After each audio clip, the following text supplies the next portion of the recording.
Good evening, campers. Pin up your bonnets and take off your top hats, because today we're going to talk about it's not Jane Eyre, fuck, Charlotte Bronte's Shirley. Coming in second place as one of Britain's most recognised Shirley, she has been pipped to the post by Shirley Bassey. Coming out, so you better get this party started. Also, Shirley Bassey's Welsh, so you know where my biases lay. This is Charlotte Bronte's second novel and was first published in 1849. Shirley discusses, although it mostly just discusses nature at length, the industrialisation of England within the early 1810s. I wonder, birth of the Industrial Revolution, people begin to wonder if the machines darn it are going to start taking over their jobs, and the Luddites begin smashing up machines harder than teenagers when they lose FIFA online. I wonder if there's a contemporary problem that we could use to parallel against Shirley. Who knows? Maybe. But before we get to Shirley, we need to talk about Robert Moore. Yeah, if you think we're going to jump into and talk about the titular character Shirley, you clearly have not read this novel. It's just 200 pages before she gets introduced, but nevertheless we're going to talk about Robert Moore. He's dreamy, he's hunky, he's half English and half Belgian, and he's escaped the Napoleonic chaos that's going on over the continent, come over to the English Channel, and with a pocket full of dreams and a handful of coins, he's done what every single British boy has ever wanted to do, to set up a wool mill. But Robert Moore won't be able to do it on his own. Yes! Oh, it didn't go through, I just broke it. Darn it. Well, he's not going to be able to do it on his own. We need to have his entourage. And the characters for this innovative troupe are Robert Moore's sister, who is forgettable but has an unforgettable name, Hortense, and Robert Moore's brother, who is equally as forgettable and has a very forgettable name, Louis. Robert's ambition is to make as much money as possible, and he has zero qualms whatsoever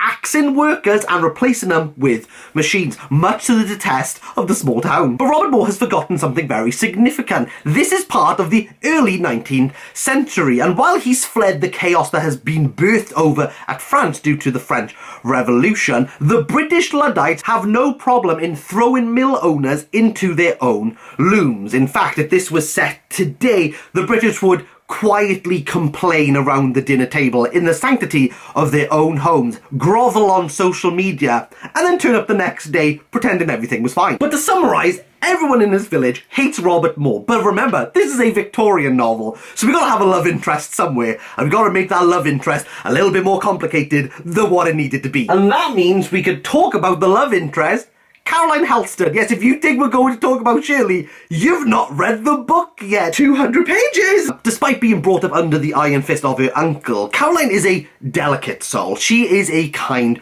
beauty, and she just wants to be loved. That's the entirety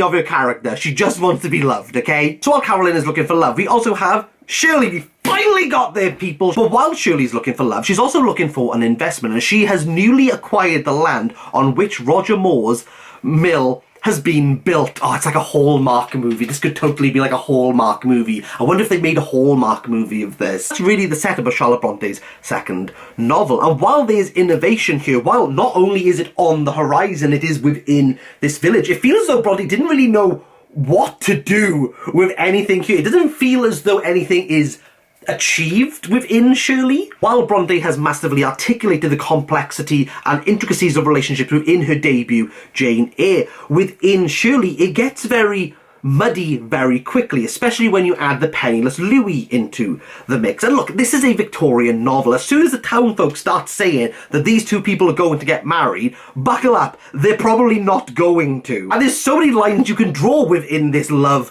rectangle that it's very obvious to kind of see where the story is going to go. But with that being said, once we are finally able to meet the eponymous character Shirley, and this novel begins to shift its focus onto the two female leads, Bronte never drops the idea that machines overtaking people does have a profound effect on the ordinary. And really it's a message that it's quite poignant. Is the need to mechanise for efficiency's sake more important than the well-being and the cohesion of the community that it serves? Are there inherent benefits to producing items by mechanised means if they are indistinguishable by those crafted by human hand? And does mechanisation bring a sense of freedom? And what does that newly found freedom look like. We modern readers sit in a very peculiar space, and that is 150 years on from this novel. It's very easy to scoff at the Luddites and think, what were you even worried about? But there's a parallel between us and the Luddites with this newfound technology, with the uprise of AI. We can't see the trees from the forest. Oh, maybe that's why there's so much description here. But nevertheless, I do enjoy Charlotte Bronte, and she is my favourite